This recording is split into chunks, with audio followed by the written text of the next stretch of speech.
Kuya, crush mo ba ako? Di ah. Ano mo nasabi? Kasi nakikita ko sa mukha mo, may gusto ka sa akin eh. Di totoo yan. Guni-guni mo lang yan. Labo yan. Ako? Eh bakit binigyan mo ko ng bulaklak? Tapos binayaran mo pa yung nagbigay sa akin. Di ah. Wala nang binigay mo eh.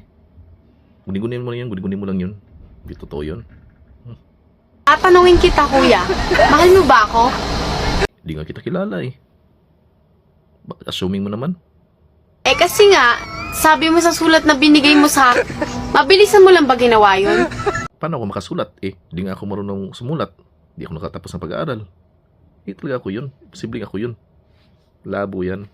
Uy kuya, aminin mo na kasi, may crush ka sa akin. Ang aminin, hindi nga kita kilala eh. Amin pa ako. Di mo kumakuha sa ganyan. Inamin mo na nga sa kaibigan mo na may gusto ka sa akin eh. Sabi mo kaibigan? Wala nga akong kaibigan. Wala. Pakagulo mo kausap. Tapos magsisinungaling ka sa akin. Ganito talaga pag turpe. Turpe nga eh, turpe. Paano ako amin eh? Turpe ako. Kung wala kang maintindihan, kung wala ka man makapitan.